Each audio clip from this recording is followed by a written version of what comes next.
Hey everybody, welcome back. I'm Deez, this is my workshop, and today we are going to start part 3 of the drop hammer miniature model engine accessory build. And I thought I would just do a quick opening here. We got the chassis and the frame and a lot of different components completed in that last video. We really built quite a few of the parts for that. So I'm hoping that we can make some really good progress today and have a functional model by the end of this video. I'm pretty sure we can do it.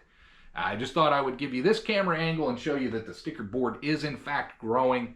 These are some of the folks that have wanted to collaborate and share with me.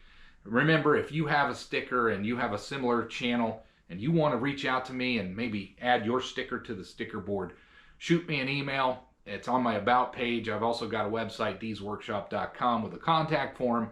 Feel free to give me a call and we can communicate back and forth and figure something out. Being able to assemble this pretty well. Now, the driver pin that's in here, I need to Loctite that in, but I do seem to have, actually that moves pretty good with this mounted up the way it is. The driver pin, the driver wheel, okay, this is going to work. At first I was thinking where we left off, I thought maybe my chassis were coming inward a little bit too much and causing pressure against the hammer itself. I think I need to do a little bit of filing and maybe some sanding, but overall that moves pretty well. It doesn't drop on its own, so I definitely need to, I do need to fix that a bit, make it a looser connection. Yeah, it is pinching it a little, but we will figure that out. But overall, this is coming along pretty good. We need to still drill and tap for the lock wheel, the locking screw. We also need to make a locking screw.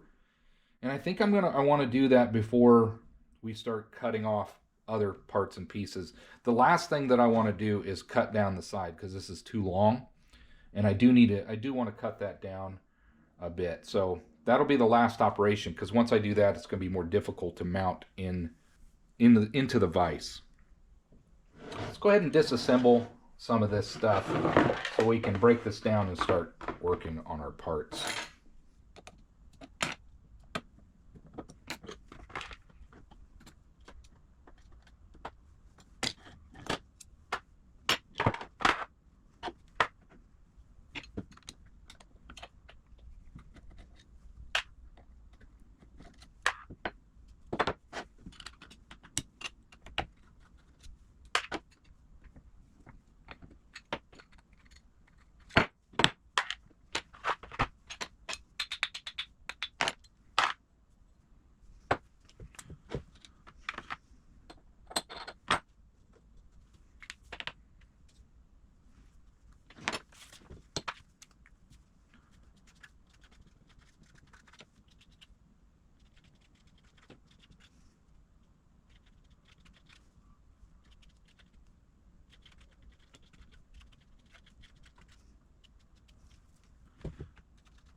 We need to create a locking screw that will thread into this hole here. We need to drill and tap this hole.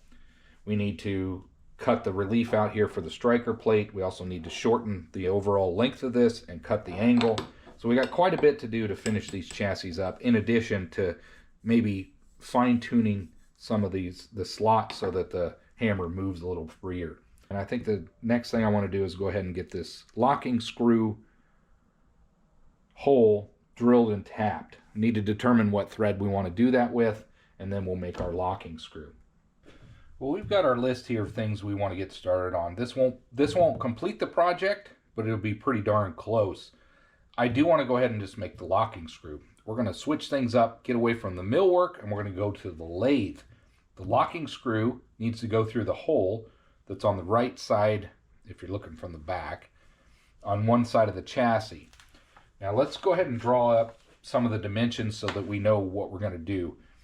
The most important thing is I need to create a threaded portion of it and then a dog portion of it that's flat that will go into the locking hole. That's this hole right here. This is 4 mil, so I'm going to make the locking hole 3 mil. So let's draw our part out.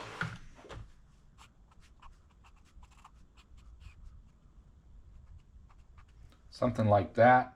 Actually, there will be a little bit of a recess here as well. So I want this threaded, and that's what we need to determine. But I want this dimension 3 millimeter. So we got that. The threaded portion, I want it larger than 3 millimeter. 1032 from here to here. And then this is just going to be a little bit of a relief. So if I do 350, and then finally the depth of this hole, 170. We'll do 350 and then a relief. It's going to be a simple little hand wheel. We'll use this 12L14. I do have some larger brass, but I don't want to use that for this project.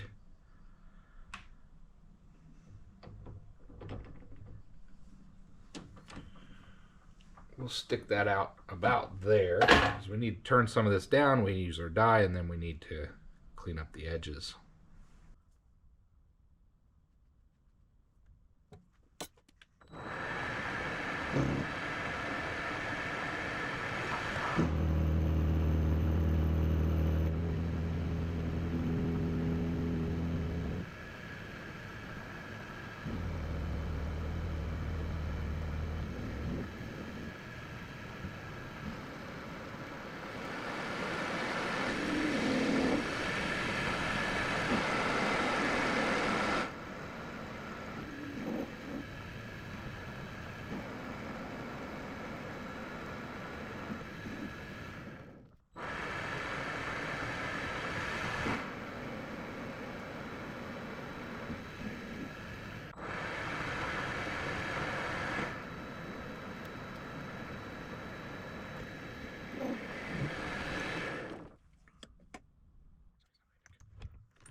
We're going to drill and tap this hole for 1032. The dimensions on that are 10 mil down and 8 mil across to the center.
That will work.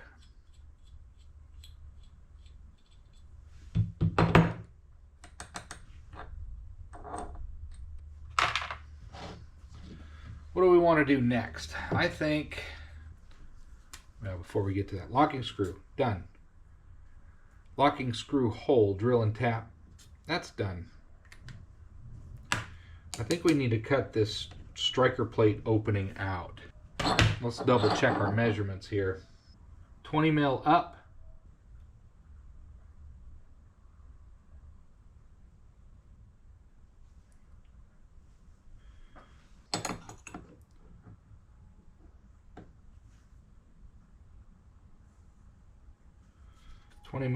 We want 30 mil back.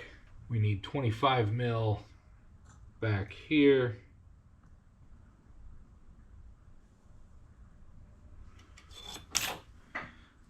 So that needs to come out.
It turned out pretty good. They're not perfect, but they're good enough. I like it. So we need to thread. I want to go ahead and thread these holes.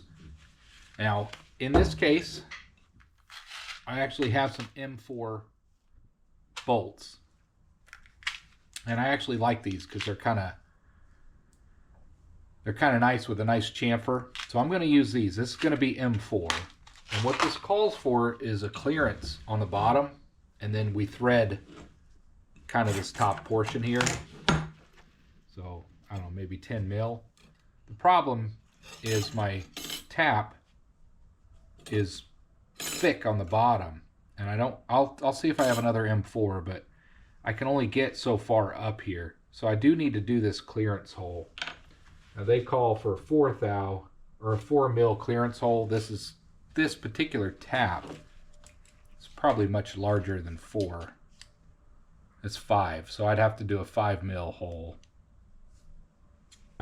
So they're saying like 12 mil up, or 12 mil clearance hole. Well, we got our setup. I think I got my head wrapped around it. We need to come in 5 mil from that side, and 5 mil from this side, and 15 mil across. And I've got my DRO going.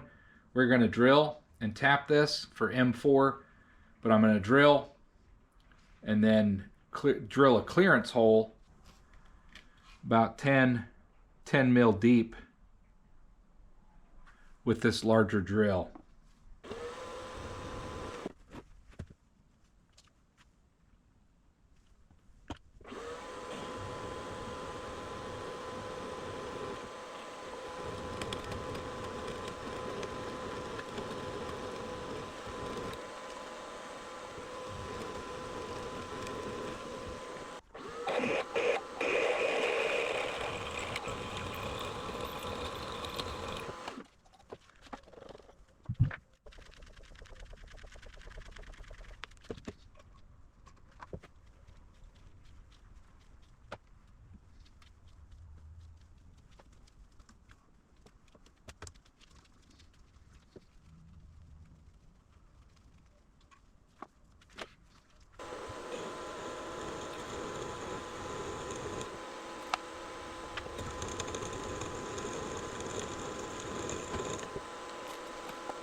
The column, the chassis is done. Other than the back side, I still need to cut off and cut the angle. But the functional components of the chassis, I think, are done. The last thing we need to do is make the striker plate in order to kind of test some functionality of this thing. Got this set up. We need to have a 20 mil spacing between the two. So I've got it all centered up. We're going to come over 10 thou. We're going to drill a through hole for my screws. And then we're going to do a test fit for, we got to do a chamfer as well. And hopefully that works out.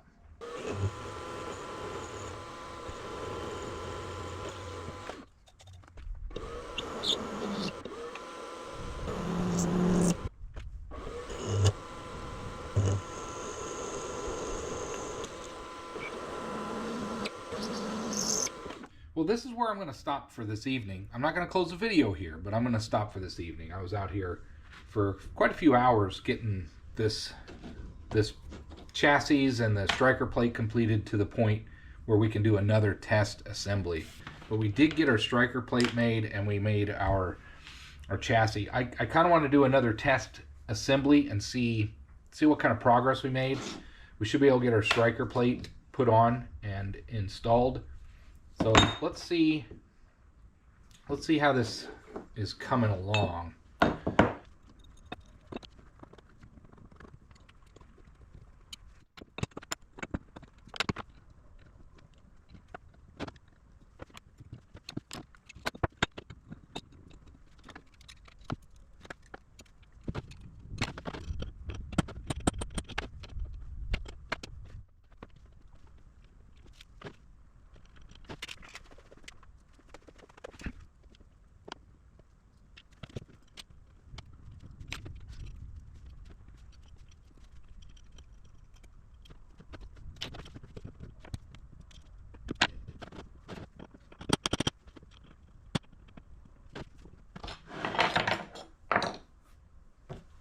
So we've got everything kind of pre-assembled here. We've got our lock.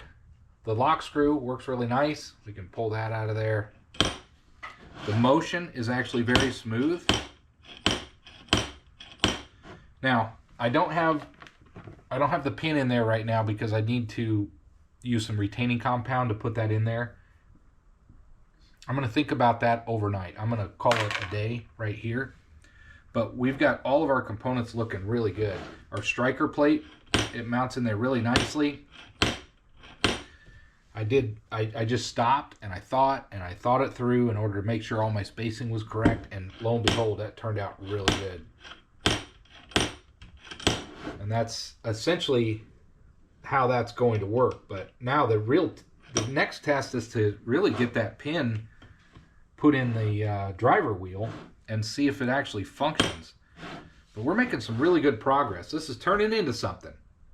Well, that's it for tonight. It's going to be overnight for me, but it's just going to be a few seconds for you. I'm going to call it a night, and we'll get started on the next things to try to finish this thing up. Well, I slept on it, and I decided the next step is I want to clean up the back side of this. I want to make this actually to spec. This should be a total of 60 mil in total length from front to back, and then there is the angle that goes from the 10 mil up is where it starts, and it comes over to 35 mil at the top. So we want to cut that angle as well. We're pretty close to it. It's not mission critical, but it is an aesthetic feature, and this is very bulky, and I want to clean that up before we start to finally assemble everything using Loctite and all the other things that we have. So let's go ahead and disassemble this so that we can mark these out and get those final operations complete.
Well, there we go. This is going to be a pretty simple feature. All we're going to do is cut this on the bandsaw, put this in the mill as close as we can get it, and then we're just going to trim that off, and that's going to complete the back portion. That will actually complete all of the parts with the exception of the decorative finial.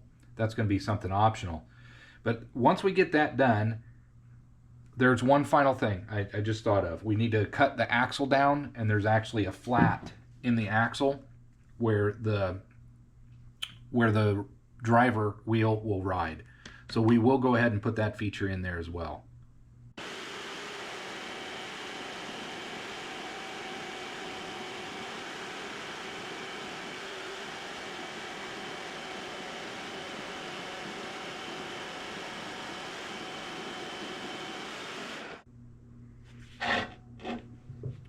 And I messed that up because this is too long.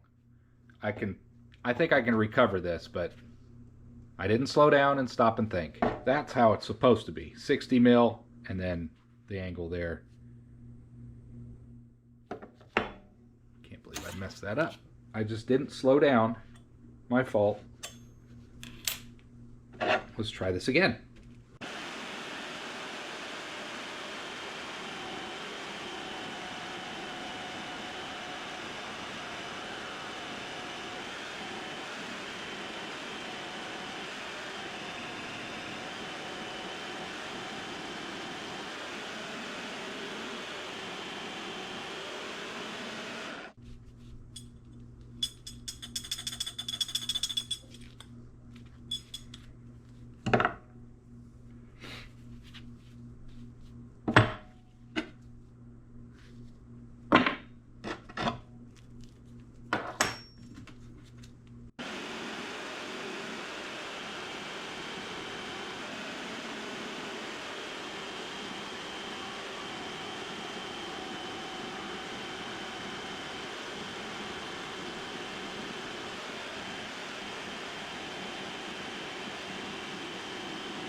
So I just used the cutoff. This is not mission critical.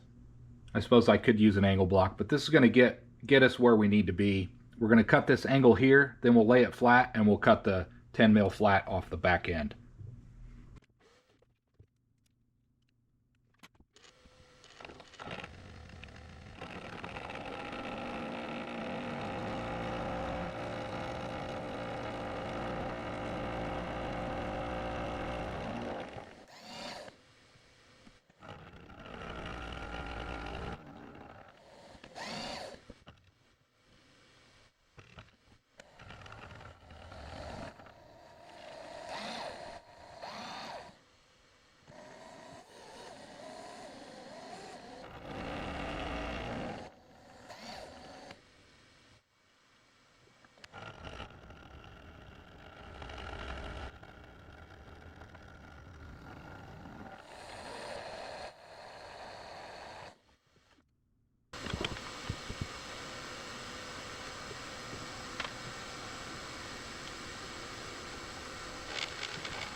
Well, we have our chassis complete.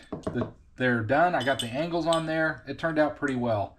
It's not absolutely perfect, but I like it. It turned out well. What we're going to do is reassemble this because I need to make the axle now, and it's going to be centered. However, it's not going to be 55 millimeters in length. So I need to reassemble it in order to know what distance I want for this, and then we'll be able to finish up this last component.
me play around with this a little bit off camera.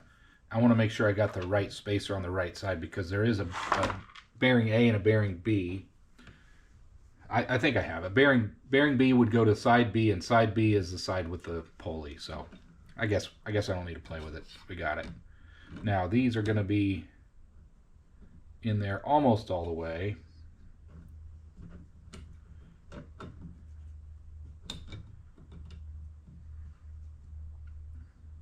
So I'll probably Loctite those in at some point, but for now,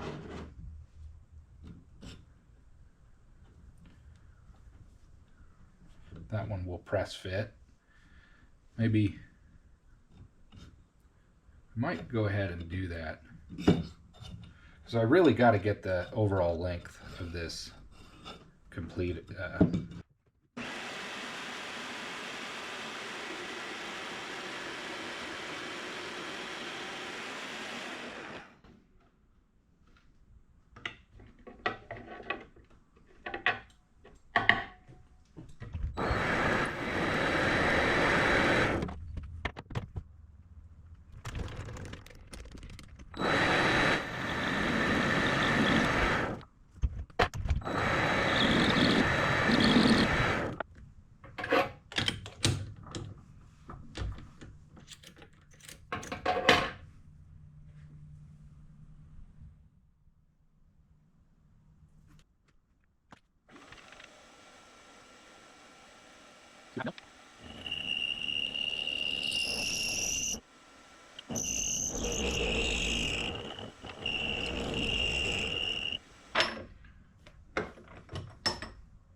We'll just file that down.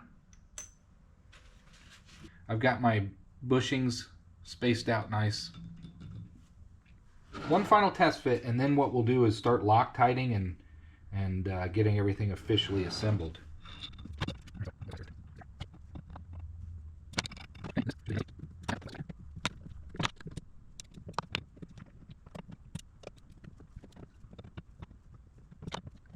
That's pretty good. I'm really happy with that. I think the next thing we need to do is get our retaining compound and start assembling this for the final time, or at least get all of our components Loctited in that need to be where they need to be.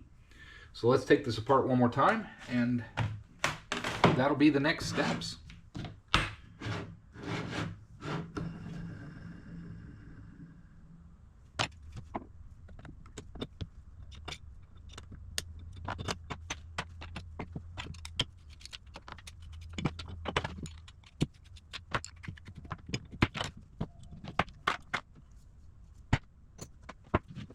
Well, really, we just have three things that we need to get in here. It's going to be these two bushings. I'm going to make them just a slightly proud, and then it will be this rod. So we'll set that aside. Let's do the bushings first. We got this retaining compound here.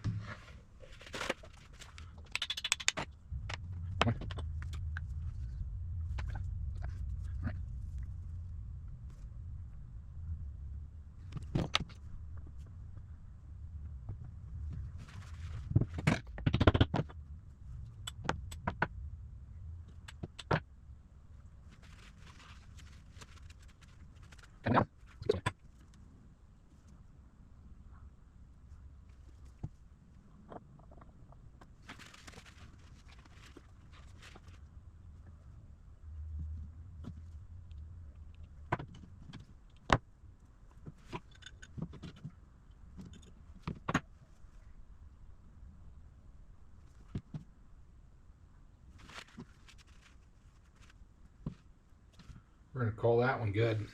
And now finally, we need to get this in here. And there's a loose side and then a side that will tap in. Let's just put some of this in here.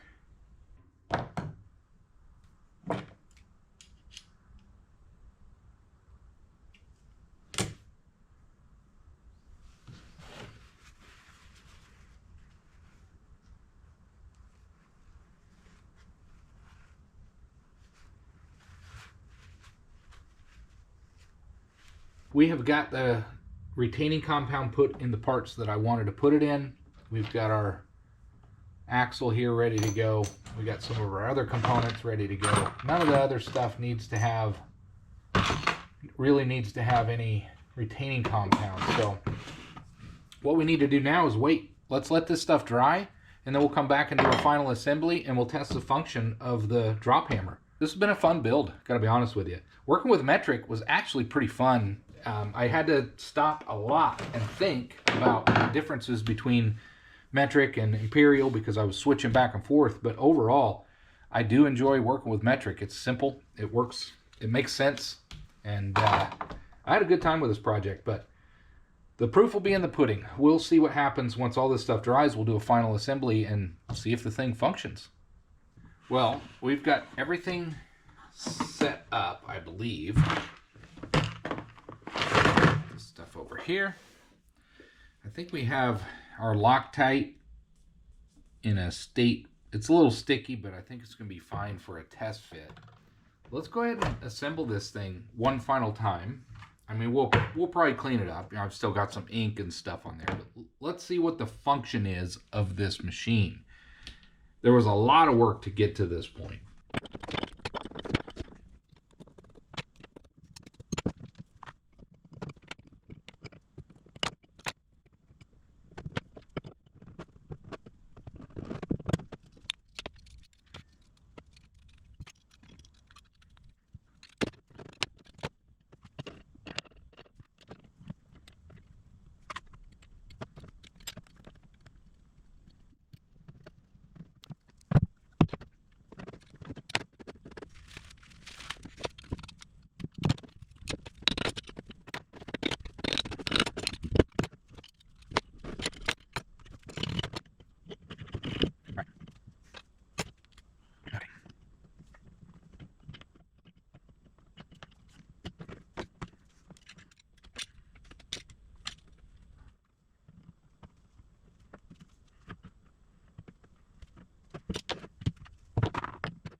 We have got our drop hammer created. Now, a lot of you might be wondering, what is this used for? Well, it's not used for anything. It's a tool that's in an old school style of a machine shop that had a drop hammer. Let's say you had a forge, and let's say you needed to pound that steel into some sort of a shape. Bang, bang, bang, right? Well, that's what a drop hammer is about. Well, in this particular design, there's a lock lever to just keep it from moving, right? And then you have the hammer. We made that in an earlier video. So we loosen this up.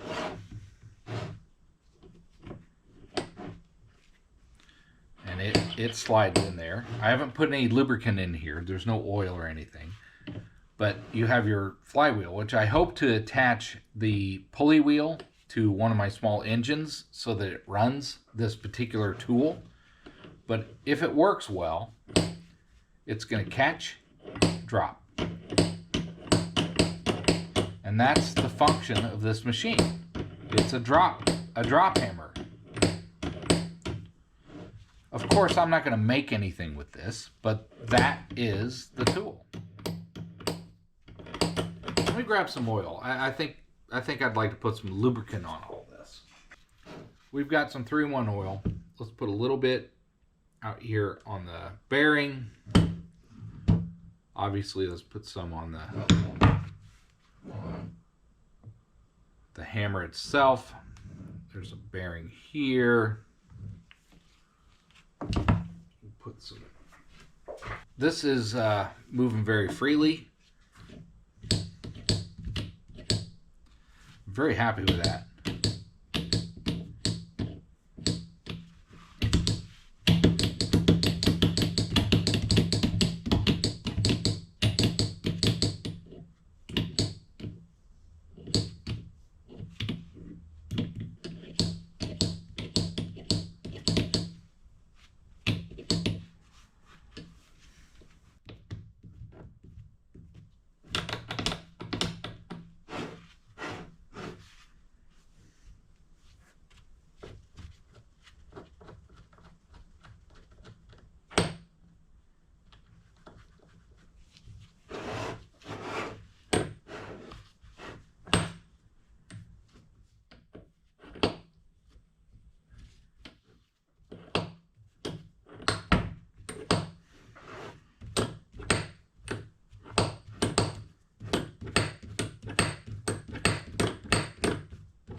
Well, we've got this assembled pretty well. The problem is this is sticking. It's too tight, so I need to either mill some more down on either side or figure out the adjustment. So I'm going to play around with this, with these screws a little bit. Maybe we've got something a little goofy, because I had it working pretty smooth before, so not exactly sure what's changed. But the movement here is really well with the actual axle and all of that. So let's see if we can't improve this a little bit. Maybe push in there or just down it. Sorry, help me. Maybe take it down. Just tight.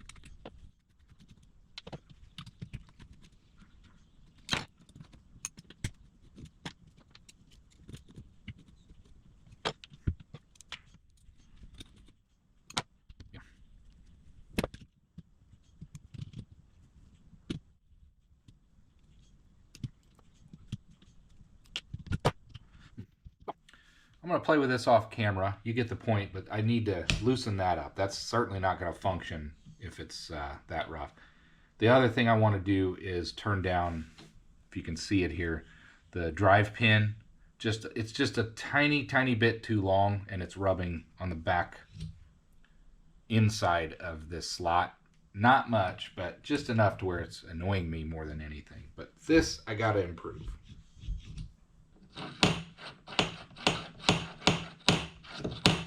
I think that's better. I've got these tightened up like they should be. And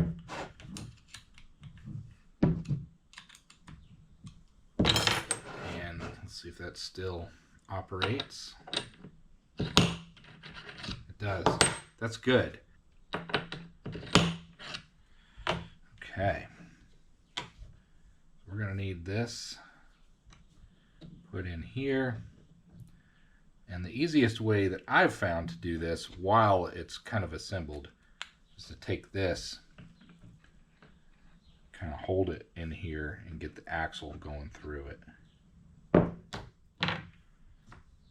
So our axle, that's going to go in here. We want our driver wheel put in here. There we go. And that slides through nicely. And then we also want our pulley wheel. Just kind of center that up.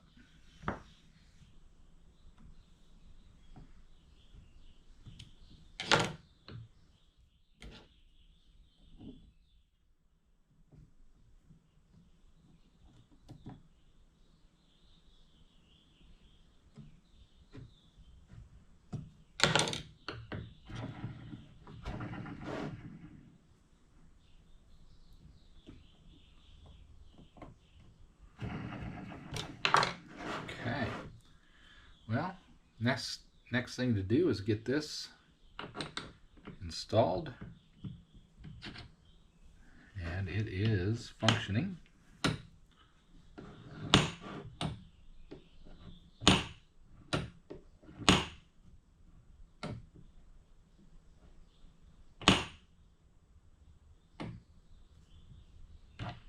So there's a little bit of a catch there at the bottom.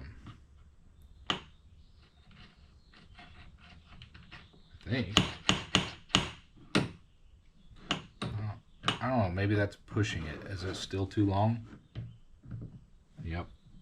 Let's try one more fit. I'm really hoping that this slides smooth.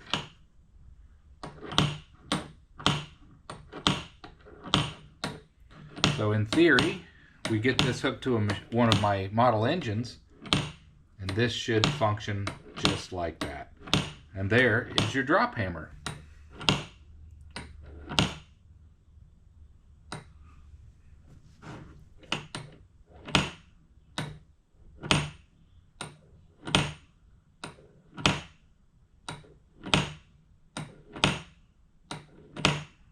Very nice. It's working. Everything is done, other than maybe a decorative finial on top if I want to do that. Paint. I don't know. There's other things I can do to this thing, but it's turned out really well. I'm quite happy with that.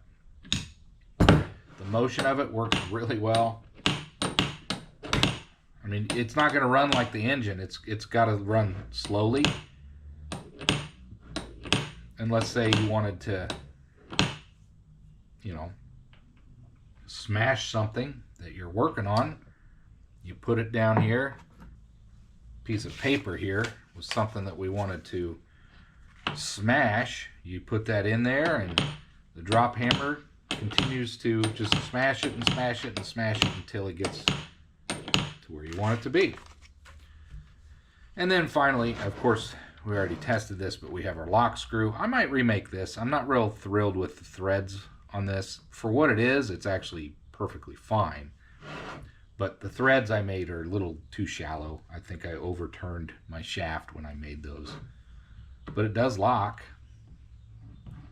So if you lock it up in place, it's, you know, it basically stops the hammer from functioning while you're, you know, if you imagine back in the old days, everything was belt driven and pulley driven.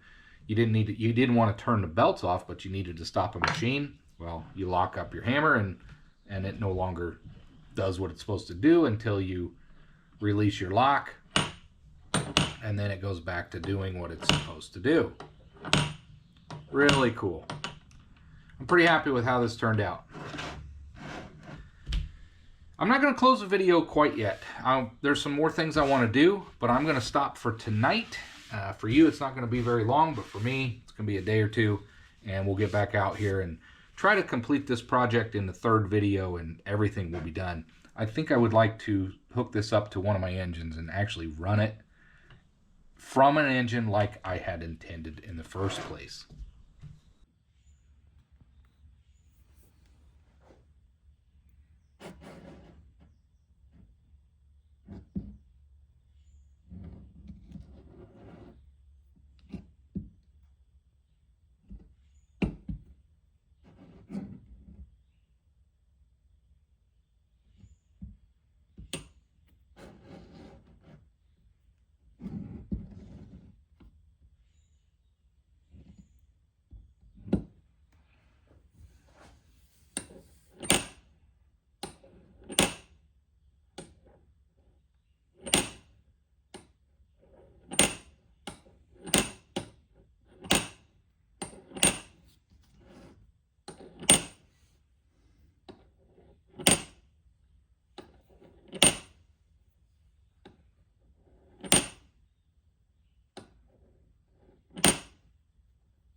I've been fiddling with this off camera. I had to put a rubber band around my twin double wobbler, but I think I've got a nice little demonstration going. So this was the idea. Now I can work on a bigger setup with a wood platform and make things kind of more stable. But for now, let's see if this actually functions like I originally intended.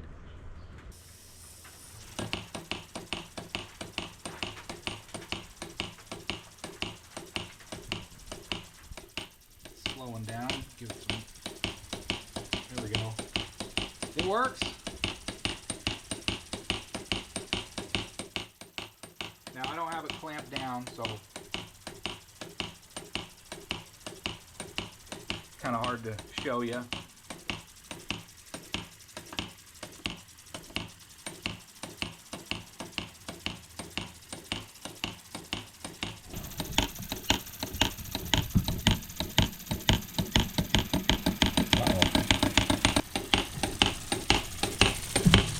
Sorry about the camera angles and stuff and my hand in the way. I actually function off of one of my steam powered engines.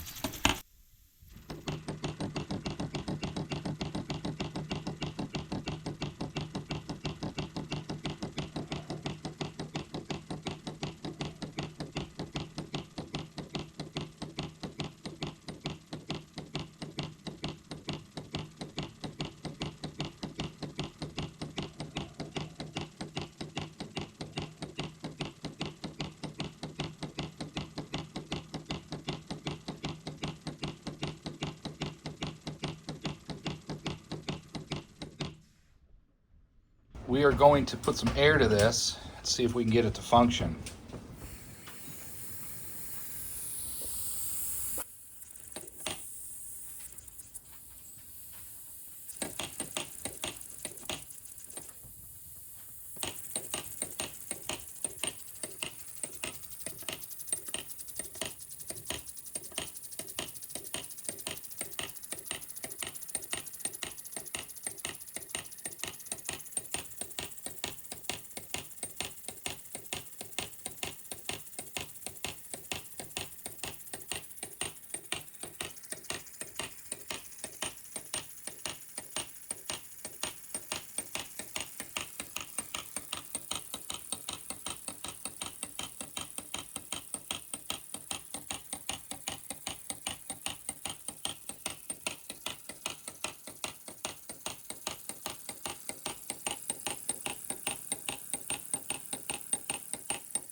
I think that's pretty cool. It does what I wanted it to do. All right, we're gonna do one final test. We're actually gonna get a little bit silly here. I did rearrange this so that it runs, the engine isn't impeding, the rubber band's not impeding. That's why I want to do another test so you can actually see it function better. But here's the setup. We've got this hammer connected to my twin vertical wobbler, and that's just a weight back here to keep the small engine from moving around. And we have the setup. There's our air pressure delivery system I made. Not very impressive. I need to mount this to a board or some sort of mechanism, but this works. This is a 60 psi gauge, so I can tell if I'm going 4 or 5. This engine will actually run off of 4, 3, maybe, probably 4 psi. But I can get this a lot more controlled using this system here.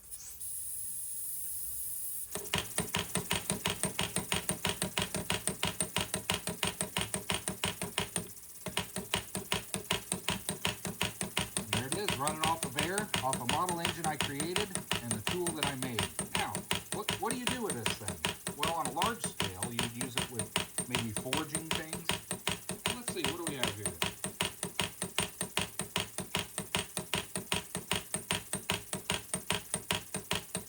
It's way too big.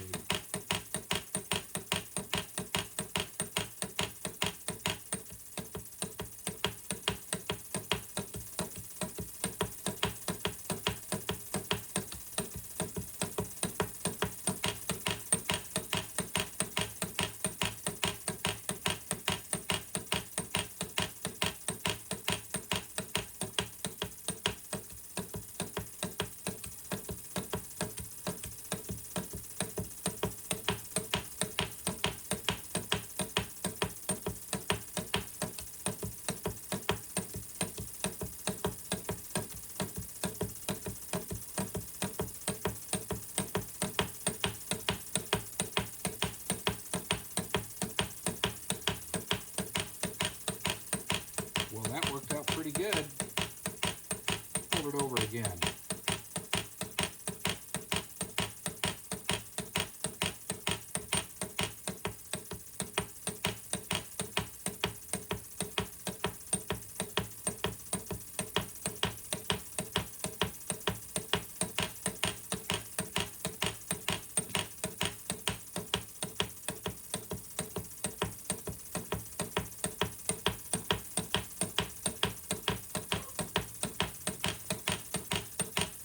Pretty thin.